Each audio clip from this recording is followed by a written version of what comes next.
aqoon-yahan Axmed Cabdi Jaamac oo kamid ah aqoon-yahaniinta ummadda Soomaaliyeed in ka badan ku maqnaa dalka dabadiisa haatan kamid ah waxgaradka ku sugan degmada Xudun ee gobolka Sool ayaa fariin u diray xildhibaanada Soomaaliyeed ee 15 May dooran doona madaxweynaha ummadda Soomaaliyeed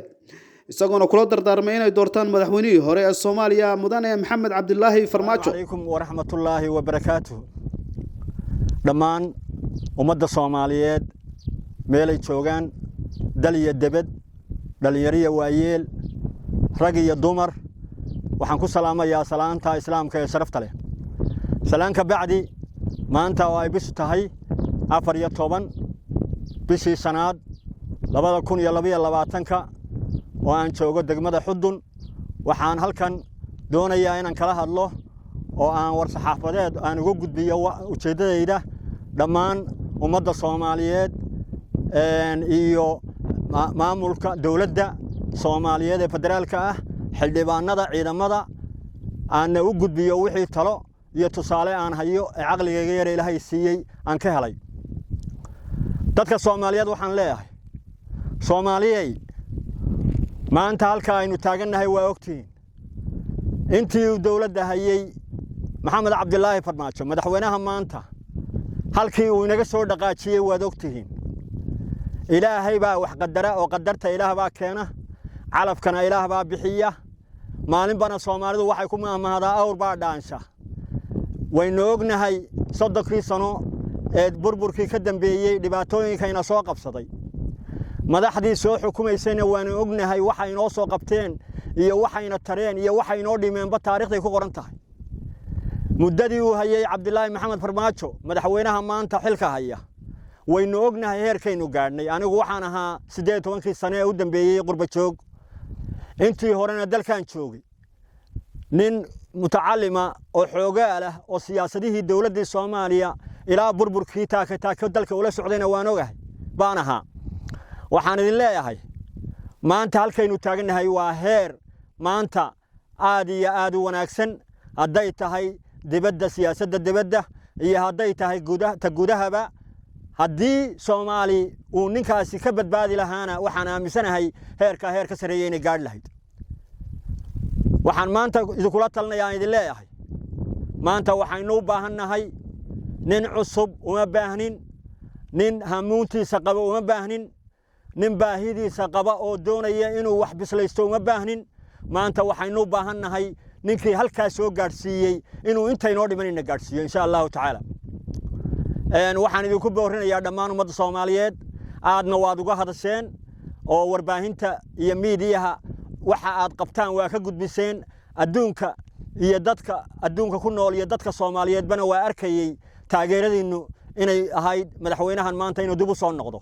ilaahayna waa ka baryeynaa oo ilaahay baynu weydiisanaynaa inta ka bacdi waxaan leeyahay waxaan doonayaa halka inaan kala hadlo oo hadal kooban uga diro hadalkaas oo ah wax tusaaleyn iyo boorin hadalkaas oo ah digniin midif iyo aakhiraba ah xildhibaanada maanta loo doortay inay doorashada ay kala saaraan ummadda Soomaaliyeed xildhibaano way idila hadashay waxa meesha idin keenay idinku isma keenin amarka Ilaahay baa idin keenay waxaadna ogaataan in ay imtixaamantiin oo imtixaan meesha la idin keenay waxa aad u timaadeen Ilaahay way idin kala xisaabtamaya sida aad wax uga qabataan nabigeenu calayhi salaatu salaam wuxuu yiri kullukum raaci wa kullu raa'in mas'uulun an ra'iyati qof kastaaba waa ilaaliye wuxuuna ilaaliyaa wuxuu ka mas'uul yahay maanta ummadda Soomaaliyeed codkeedii idinka haya waxa ay doonayso inaad u samaysaan oo ku taageertaan baana la idinka baahan yahay waxaad ogaataan waxaan dhageystay miidiyaha dumar rag odayaal guddi haday noo dooran Cabdilaahi Farmaajo habaar baan idin farnabay dileeyay waxaan idin leeyahay u tura naftiina u tura caruurtiina u tura gurigiina u tura ifkiina iyo aakhiradiina u tura u taliya wiilkaaga nin kasta oo barito waxa uu ku noolaan lahaa iyo himilada aad doonayso inuu wiilkaagu higsado u tali reerkaaga hadaad garantiin ma haysida caawa dhimato eedhe dawladii sii qaadi lahayd ee mas'uul ka noqon lahayd u doora maanta war waa Maxamed Cabdilaahi Farmaajo waxaan idin leeyahay wuxuu yiri waxa la yiri wiil baa wax rag loogu maamaahay aabihiiso jiifa baa maradu ka duushay baa la yiri waa wiil yar oo socod bartay odaygiyo baalkii qaawan yahay buu jiiday baa la yidhi markaasuu warsaad leedahay aabba waa kuu dheeraynayaa buu yidhi wuxuu yidhi iska jiid hooyada waad ku dheeraynaysaa waxaan idin leeyahay ninka maanta hunguri qiimeeyow ee hunguri wax ku doortow adaa isku dheereeyey waxa aad baabiisay ee aad iibsatay ma aha dadka Soomaaliyeed waa gurigaaga weey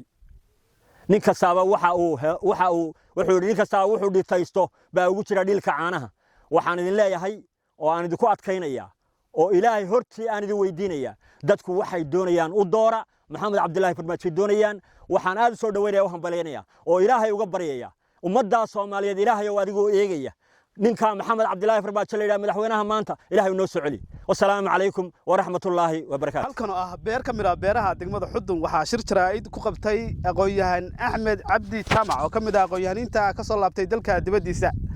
wuxuuna fariin u diray guud ahaan ummadda Soomaaliyeed iyo xildhibaanada federaalka Soomaaliya ee dooran doona madaxweynaha la dooran doono 15 May waa anigu ah Maxamed Cawil Kawte degmada Xudun ee gobolka Sool